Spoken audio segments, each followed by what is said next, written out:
A very royal scandal. Of all the interviews that rocked the royal family's brand, Prince Andrew's might just be the worst. The British royals have long been a fascination. The wealth, pomp and ceremony surrounding them have placed them apart from the majority of us. It is hard to imagine the luxury of a 775-room palace with servants and chauffeurs being integral to everyday life. Their privilege brings a sense of mystique to those belonging to the House of Windsor, and yet beyond it, they are human and they are flawed, and, occasionally, they tell us that in their own words. The most recent and shocking example of this is Prince Andrew, who, in an extraordinarily unusual move in 2019, was interviewed by the BBC's Emily Maitlis. This Newsnight interview wasn't about his work as a royal, but about his relationship with American financier and convicted sex offender Jeffrey Epstein, and the allegations made against him by one of Epstein's victims. The interview was an unmitigated disaster for the royals, one which, 5 years on, shows no sign of going away. Earlier this year Netflix released the film Scoop, and now Amazon Prime has its own offering, A Very Royal Scandal, executive produced by Maitlis. 2 versions in 5 months might seem like overkill, but both offer different perspectives on the debacle. Scoop focuses on the producer who secured the interview for Newsnight, Sam McAllister, Billie Piper. While A Very Royal Scandal, with Prince Andrew played by Michael Sheen and Maitlis by Ruth Wilson, offers new insights into what happened, informed by Maitlis's involvement in the production, according to early reviews. It seems our appetite for royal intrigue and scandal is huge, as the 2 dramatizations in quick succession show, but this is by no means the first to capture the public's imagination. Royal scandals past. The cultural connections people from around the world feel to the monarchy means, brand royal, is big business, yet it divides opinion. Americans in particular can't seem to get enough of them, and in the UK questions about their role and relevance remain. And, like every famous family, some royals are more popular than others. The latest Ipsos poll reveals the Prince and Princess of Wales, William and Kate, are favoured ahead of King Charles, with Prince Andrew, unsurprisingly, the least popular.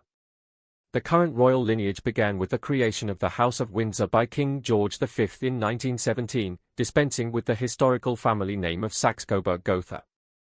Infamously, his son and heir Edward VIII abdicated the throne in 1936 after less than a year because he had fallen in love with a married woman, Wallis Simpson, an American who had already been twice divorced. In October 1969, the BBC's Kenneth Harris interviewed the controversial couple, who offered their side of the story that rocked the monarchy. It was first broadcast in March 1970 and is still available on YouTube, where it's been viewed millions of times. Fast forward 25 years and Diana, Princess of Wales, spoke to Martin Bashir for the BBC's current affairs programme, Panorama.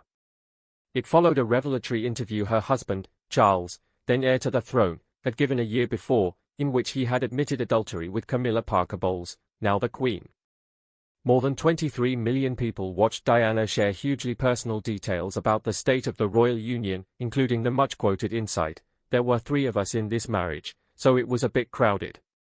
From a public relations perspective, Diana's interview generated a media storm but amassed a great deal of sympathy. Her husband's revelations, less so. Popular UK tabloid The Daily Mirror wrote at the time, "He is not the first royal to be unfaithful. Far from it.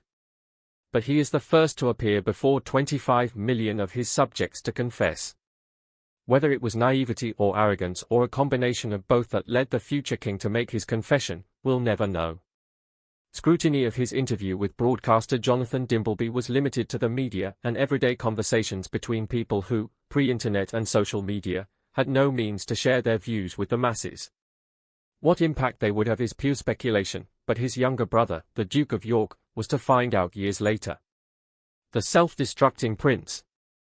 Prince Andrew was widely acknowledged as Queen Elizabeth's favourite son. He courted controversy early when, in 1986, he married Sarah Ferguson, a flame-haired commoner. The couple divorced a decade later, though they now live together in the controversial 30-room Royal Lodge.